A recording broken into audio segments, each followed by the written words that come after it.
बिस्मिल्लाहिर्रहमानिर्रहीम और अस्सलाम वालेकुम। 12 जनवरी और पाकिस्तान में इतवार की सुबह। आज अभी तक की अहम खबरें और मेरा तज्जिया। सबसे पहली खबर, राजू बन गया जेंटलमैन से राजू बन गया प्रॉब्लम मैन। जी हाँ, मैं बात कर रहा हूँ साबिक केयर टेकर प्राइम मिनिस्टर अनवार उल हक काकड़ साहब की। यूं तो अनवार उल हक काकड़ साहब ने हाल ही में इस्लामाबाद के एक निजी होटल में खड़े होकर कुछ ऐसे ताने दिए थे, कुछ ऐसे इंकशाफात किए थे जिससे नून लीग के हनीफ अब्बासी ही नहीं, पूरी नून लीग के कानों से धुआं निकल गया था। हजीमत भी उठानी पड़ी थी और खामोशी भी इख्तियार करनी पड़ी थी। लेकिन अब उन्होंने एक ऐसा इंकशाफ किया है और उन्होंने एक ऐसी बात की है जिससे army chief general Asim Munir मुसीबत में फंसते हुए नजर आ रहे हैं। जी हाँ, साबिक केयर टेकर प्राइम मिनिस्टर अनवार उल हक काकड़ ने हाल ही में एक इंटरव्यू दिया है कामरान खान साहब को, और उस इंटरव्यू में उन्होंने ये कहा या ये बताने की डायरेक्टली या इनडायरेक्टली कोशिश की या अक्यूज कर दिया army chief general Asim Munir को कि असल में केयर टेकर गवर्नमेंट के सारे मामलात वही चला रहे थे। वजीरों के दरमियान भी कोई मसला होता था तो मैं उन्हीं को बताता था, वो मेरी बात सुनते थे और मान भी लेते थे। मतलब कि वाजे तौर पर ये बता रहे थे, पता तो ये सबको ही है, किसको नहीं पता कि ये सब जो भी महफिल थी ये army chief general Asim Munir साहब ने ही सजा रखी थी। लेकिन किसी भी कॉन्स्टिट्यूशनल ऑफिस में बैठे हुए शख्स का, जैसे कि ये साबिक केयर टेकर प्राइम मिनिस्टर हैं, ये पहली पब्लिक गवाही है। जी हाँ, ये उन्होंने पहली अवामी तौर पर पब्लिकली पहली गवाही जो है वो दी है कि तमाम मामलात जो हैं वो army chief general Asim Munir चला रहे थे। एक वाकया सुना रहे थे कि मिनिस्टर्स के दरमियान जब लड़ाई होती थी तो मैं उनसे बात करता था जाके, क्योंकि एक मिनिस्टर को लोग फारिग करवाना चाहते थे और उन्होंने जाके गलत इंफॉर्मेशन आर्मी चीफ को फीड की। फिर मैंने जाकर उनको सारी बात बताई तो उससे वो मिनिस्टर साहब बच गए। इससे वाज़ेह है कि हायरिंग और फायरिंग कौन कर रहा था, हुकूमत के मामलात कौन चला रहा था और कौन इन सब का बॉस था। और केयर टेकर प्राइम मिनिस्टर जो कॉन्स्टिट्यूशन के हिसाब से तो खुद बॉस था मुल्क का, लेकिन वो बता रहे हैं कि असल बॉस कौन था। बात कुछ और हो रही थी, लेकिन उसमें से जानबूझकर घुमाकर ये हमला army chief general Asim Munir के ऊपर किया गया और एक पब्लिक रिकॉर्ड के अंदर ये चीज़ें रखी गई कि किस तरीके से वो उस वक्त गवर्नमेंट के तमाम मामलात को हैंडल कर रहे थे, चला रहे थे। वुज़रा की परफॉर्मेंस से लेके, तैनाती से लेके, फायरिंग से लेके और केयर टेकर प्राइम मिनिस्टर के तमाम मामलात को भी वही डील कर रहे थे। ये बहुत बड़ी डेवलपमेंट है और देखते हैं आने वाले दिनों में और मज़ीद क्या बातें की जाती हैं। लेकिन इसके साथ साथ आपको हम बता चुके कि इस्लामाबाद के एक निजी होटल के अंदर खड़े होकर इनकी हनीफ अब्बासी साहब के साथ तू तकार हुई, जिसमें इन्होंने कहा कि अगर मैंने आप लोगों के फॉर्म 47 और इलेक्शन धांधली के बारे में इंकशाफात कर दिए तो आपके पल्ले कुछ नहीं रह जाएगा। ये सारी लड़ाई किस बात पे थी? ये लड़ाई इस बात पर थी कि चंद बिलियन डॉलर्स की कुछ गंदम इंपोर्ट हुई थी और उस गंदम इंपोर्ट के ऊपर जो पाकिस्तान मुस्लिम लीग नवाज़ की गवर्नमेंट है वो कहती है कि अनवार उल हक काकड़ साहब ने उसमें करप्शन की। ये बात वो टेलीविज़न पर आकर पब्लिकली भी ये वाली बात तो नहीं कि करप्शन की, लेकिन ये उन्होंने कहा कि इसमें बेज़ाब्तगियाँ हुई हैं और इसकी तहकीक होनी चाहिए। उसके जवाब में अनवार उल हक काकड़ ने कहा कि ऐसे बिजली घर जिन्होंने कभी बिजली ही पैदा नहीं की थी और उनको दहाइयों के हिसाब से 10 नहीं 15-15 20-20 साल इसलिए अरबों रुपया दिया गया कि उन्होंने कभी बिजली ही पैदा नहीं की थी, तो क्या वो करप्शन नहीं थी? मतलब यहाँ पर जवाब ये है कि अगर मैंने करप्शन की है तो आपने भी की है। ये जवाब था अनवार उल हक काकड़ का। और उन्होंने कहा कि अगर मेरी करप्शन खोली तो फिर बात बहुत दूर तक चली जाएगी। और एक जुमला ऐसा भी था जो मेरा ख्याल है उन्होंने नवाज शरीफ साहब से ही मुस्तआर लिया, और वो जुमला ये था कि अगर इतनी बड़ी पेमेंट्स बिजली घरों को हो सकती हैं तो अगर चंद दिन की गंदम हमने बरामद कर ली और उसमें कुछ आगा पीछा है तो इतना बड़ा कौन सा मसला है, इतना तूफान क्यों उठा रखा है। अब चलते हैं अगली खबर की तरफ, और अगली खबर है इकोनॉमिस्ट का वो आर्टिकल जो इसी खबर को कॉम्प्लीमेंट करता है। जी हाँ, जैसे अनवार उल हक काकड़ साहब ने कहा कि सब कुछ वही चला रहे थे, mean army chief general Asim Munir, तो अब जो इकोनॉमिस्ट का आर्टिकल है वो आर्टिकल है तो लेफ्टिनेंट जनरल रिटायर्ड फैज़ हमीद, साबिक DG ISI, उनका जो ट्रायल हो रहा है, मिलिट्री ट्रायल हो रहा है, उसके बारे में है। और वो आर्टिकल असल में जो बात कहता है उसके अंदर वैसे तो बहुत तफसील है कि ये क्यों हो रहा है ट्रायल, पाकिस्तान की फ़ौज का सियासत के अंदर कितना रोल है, कैसे सियासी जो पूरे का पूरा लैंडस्केप है उसे कंट्रोल किया जाता है, पार्टीज़ को, हुकूमत को, असल पावर ब्रोकर कौन है, बहुत कुछ लिखा है। आपको मौका मिले तो ये आर्टिकल ज़रूर पढ़िए, गूगल कीजिएगा, इकोनॉमिस्ट का आर्टिकल, जनरल फैज़ हमीद का जो ट्रायल हो रहा है उसके बारे में तस्वीर भी हम दिखा रहे हैं। तो ये जो आर्टिकल है, ये असल बात जो कहता है वो वही है, उसी बात को कॉम्प्लीमेंट करता है। और वो बात है, जैसे मैंने आपकी खिदमत पे अर्ज़ किया, काकड़ साहब ने जनरल साहब की तरफ सारे इशारे किए हैं, उसी तरीके से ये आर्टिकल भी यही कहता है कि जनरल फैज़ हमीद का ट्रायल इसलिए हो रहा है कि समझा जाता है कि वो इमरान खान के करीब थे या वो इमरान खान को सपोर्ट करना चाहते थे। तो दोबारा से एक और इल्ज़ाम अब इकोनॉमिस्ट लगा रहा है कि जो कुछ भी हो रहा है वो भले मिलिट्री के अंदर एहतसाब हो रहा है या केयर टेकर प्राइम मिनिस्टर ने जो इंटरव्यू दिया, वो सब निशाने अब जो हैं वो जनरल आसिम मुनीर की तरफ हैं कि ये सब कुछ उन्हीं के इमा पर हो रहा है। अगली खबर की तरफ चलते हैं। अगली खबर पाकिस्तान तहरीक इंसाफ के इंटरनल मामले की है और वो है शेर अफजल मरवत साहब का मामला, जो हमें तो लगता था कि अब बंद हो जाएगा। हमने कल बहुत ही मुद्दबाना गुजारिश भी की थी, लेकिन उसके बाद मामलात मुझे और ख़राब होते हुए लग रहे हैं। अब मसला ये है कि हमने तमाम जो बड़े फैक्ट्स हैं वो आपके सामने रिपोर्ट करने होते हैं, ना करें तो आपसे बददयानती है, करें तो हम फंस जाते हैं। हमारे जो कुलीग हैं कई दफ़ा वो गुस्सा करते हैं, हालांकि यहाँ से मैं पार्टी पोजीशन तो देता नहीं, ये मेरा पर्सनल ओपिनियन होता है, लेकिन बहरहाल अब जो भी हुआ है रिपोर्ट तो करना पड़ेगा। इस्टेब्लिशमेंट के बहुत ही करीब समझी जाने वाली मुना आलम पाकिस्तान के अंदर जर्नलिस्ट हैं, पहले PTV में भी रही हैं, आजकल गालिबन किसी आज़ाद चैनल के साथ काम करती हैं।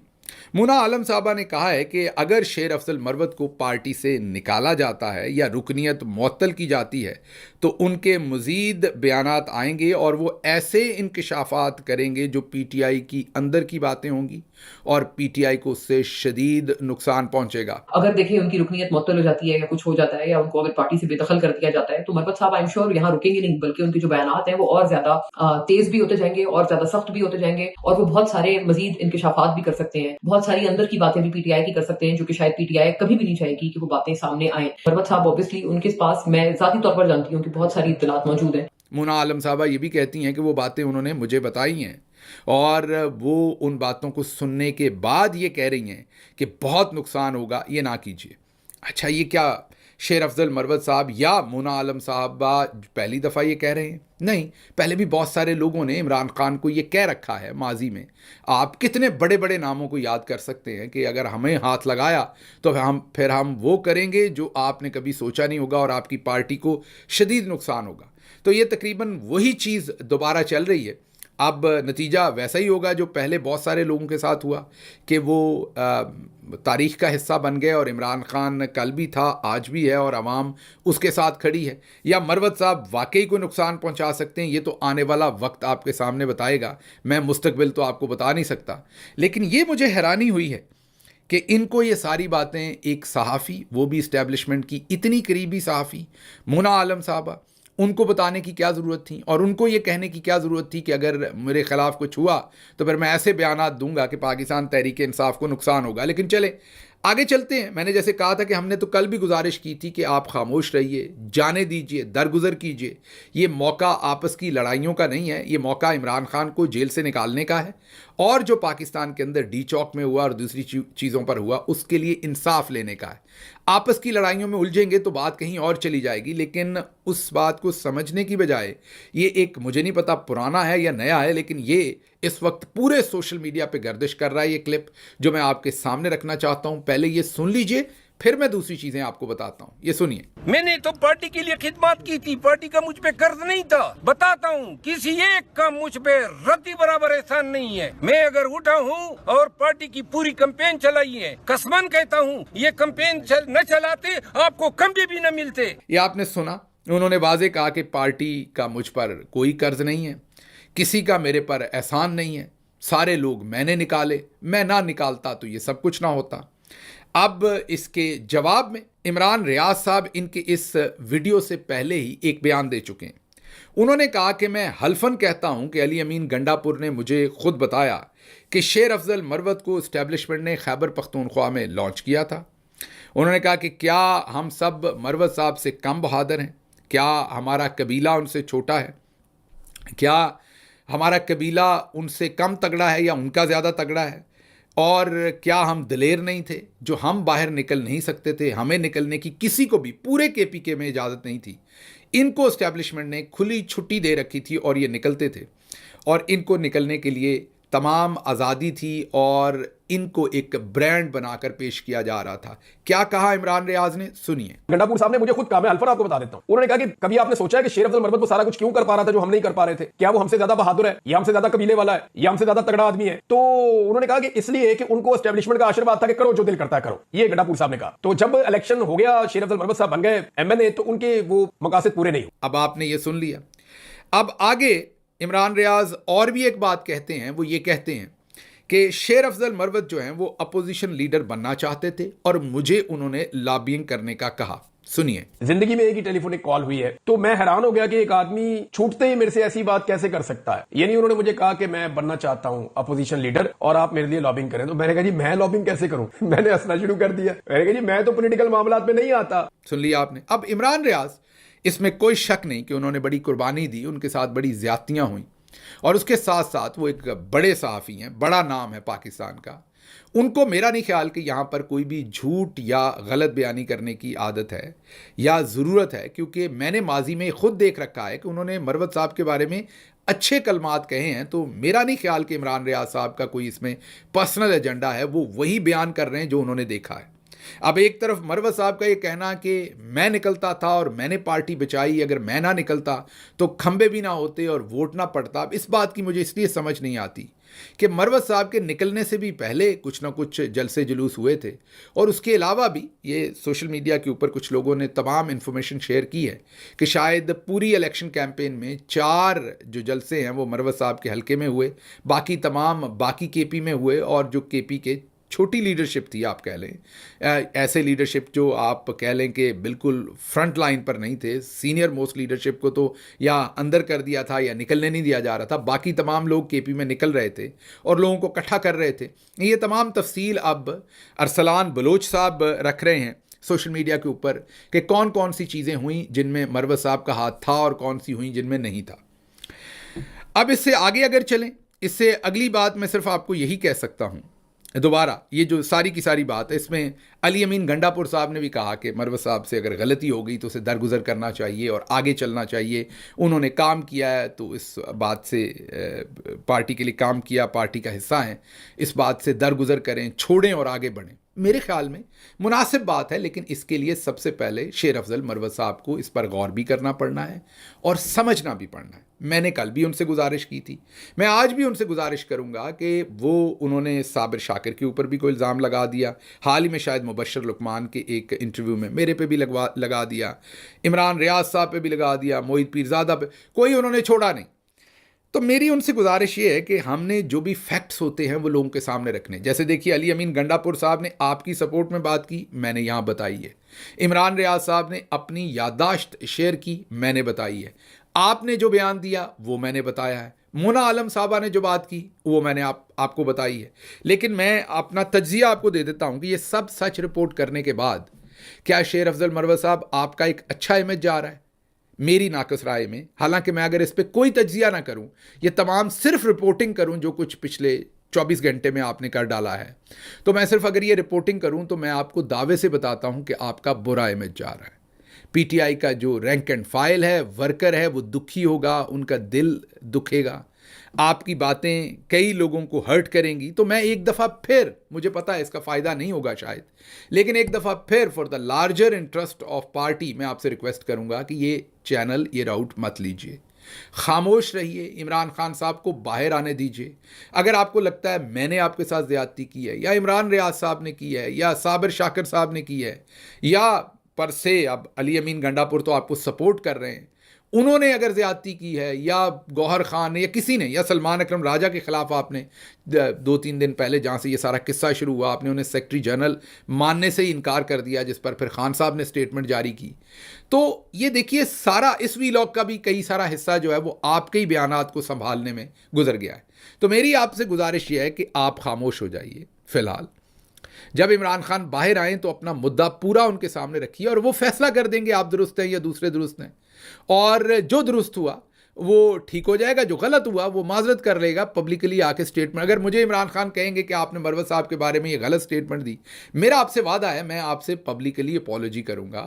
वो मैंने जो बयान दिया होगा वो भी सुन लेंगे, जो आपने दिया होगा वो भी। इमरान रियाज के बारे में भी मैं ये जानता हूं कि अगर आप उन्हें कन्विंस करेंगे कि उन्होंने गलत स्टेटमेंट दी है, वो भी आपके लिए पब्लिक स्टेटमेंट जारी कर देंगे। साबिर शाकर को भी मैं जानता हूं, इन तमाम लोगों को मैं जानता हूं। इसलिए इस वक्त आपसे मेरी दस्त बदस्त ये गुजारिश है बहुत ही एहतराम के साथ कि इस रस्ते पे आप जाएंगे तो मुखालफिन को फ़ायदा होगा और यही वो चाहते हैं। तो मेहरबानी करके ये काम ना कीजिए, कोशिश कीजिए कि आप खामोशी इख्तियार करें और मामलात आगे चलें। अच्छा जी, पूरे पंजाब के अंदर बार्स में मेजर विक्ट्री मिली है पाकिस्तान तहरीक इंसाफ को। लाहौर बार का हमने रात को बताया था, अभी वज़ीराबाद और हर जगह ही मुल्तान बार और जहाँ जहाँ देख रहे हैं पाकिस्तान तहरीक इंसाफ जीत रही है। अच्छा ट्रेंड है, हालांकि वकला को बहुत कंट्रोल करके रखा हुआ था चौधरी निज़ामुद्दीन ने, तो ये जो जंजीरें थी ये टूट रही हैं, वकला अंगड़ाई ले रहे हैं, अब अपनी आज़ादाना राय बार दे रही है। हालांकि सुप्रीम कोर्ट बार में आपने देखा कि उम्मीद कुछ और थी, लेकिन चौधरी साहब ने मैनेज कर लिया वहाँ। अब ये मैनेजमेंट क्योंकि एट लार्ज हो रहे थे इलेक्शन, इनमें वो नहीं कर सके और आपको जो सही अवामी पल्स है उसके नताइज आते हुए नज़र आ रहे हैं।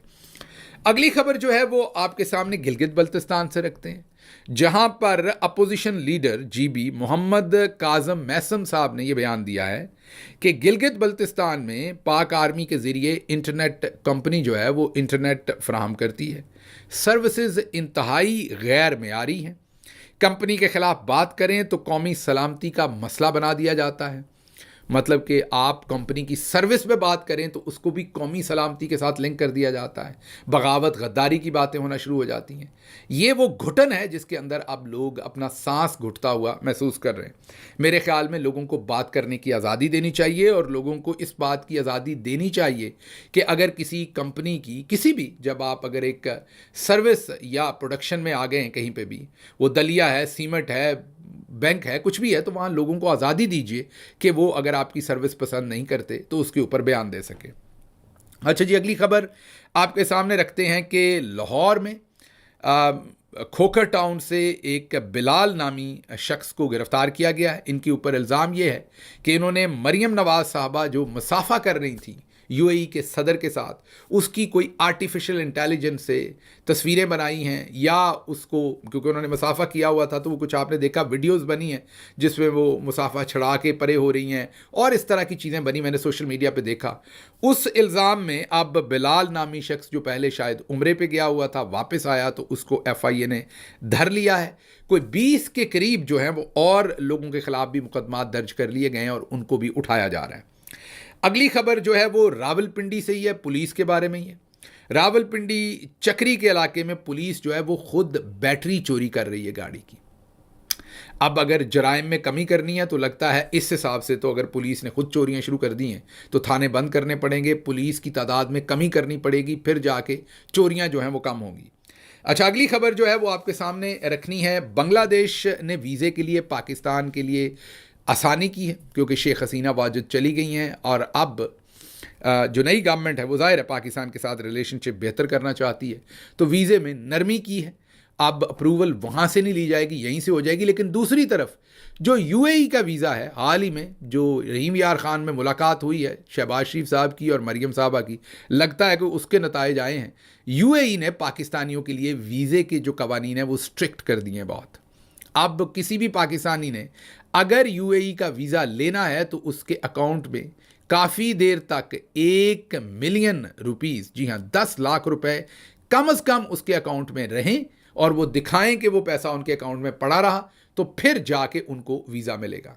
ये काफ़ी सख्त शराइत हैं, ये लेटेस्ट नई शराइत ये ऐड हुई हैं। अच्छा जी, अगली खबर ये है कि स्पीकर अयाज सादिक साहब ने, कहा जाता था ना कि वो मुलाकात करवाएंगे इमरान खान से, नेगोशिएशन कमेटी की, तो उन्होंने कहा मेरा ज़ुम्मा कोई नहीं है और मुझसे तो पूछा ही नहीं गया जब ये नेगोशिएशंस हो रही हैं। मैं तो कमेटियां बना दी थी, उसके बाद नेगोशिएशन खुद शुरू हो गई, तो मतलब कोई ओनरशिप नहीं ले रहा हुकूमत की तरफ से। कल इरफान सदीकी भी इससे भाग गए थे, उससे पहले राणा सनाउल्लाह भी, और अब स्पीकर अयाज सादिक ने भी कह दिया कि मेरा इससे कोई लेना देना नहीं है। उसके बाद अगली कुछ खबरें हैं जिन पर मैं बात करूँगा अपने आज के पंजाबी वीलॉग में। स्पेशली एक ख़बर है जिसके ऊपर मैंने बात करनी है, दो। एक तो मुझे कुछ डॉक्टर्स ने कांटेक्ट किया है जो किंग एडवर्ड से फारगुल तहसील हैं। उन्होंने कहा है कि आप बार बार बाजी मरियम के साथ किंग एडवर्ड को मत जोड़ें। जब आप जोड़ते हैं और वो मेडिकल से रिलेटेड गलत बातें करती हैं तो इससे हमारे कॉलेज, हमारी यूनिवर्सिटी, हमारे क्रेडेंशियल्स पर फ़र्क पड़ता है। मुझे 3 से 4 डॉक्टर्स ने ये गिला किया है और उन्होंने कहा है कि आप ये गलत काम कर रहे हैं, और मरीज़ जो सादा लो मरीज़ हैं पाकिस्तान में, वो पूरे किंग एडवर्ड के डॉक्टर्स को फिर नालायक समझना शुरू हो जाएंगे। हालांकि ये सबको पता है कि किंग एडवर्ड पाकिस्तान का मोस्ट प्रेस्टिजियस इंस्टीट्यूशन है, और वो वहाँ पर जो फारगुल तहसील डॉक्टर्स हैं वो पूरी दुनिया में अपना नाम कमाते हैं। तो उन्होंने कहा ये आई ज़रूर थी, लेकिन ये वहाँ पर कभी कोई एग्ज़ाम पास नहीं कर सकी, अपने वालिद की सिफारिश पर आई थी, बाद में वहाँ से फारिग हो गई। तो आप हमारे कॉलेज को बराए मेहरबानी इसमें बदनाम ना करें। तो एक तो ये चीज़ सामने रखनी थी। दूसरा, जावेद चौधरी साहब ने एक नया मशवरा दे दिया कि पानी बहुत ज़्यादा पिएँ, और कोई सलाजीत पता नहीं बेच रहे थे और साथ बेशुमार पानी पीने का कह रहे थे।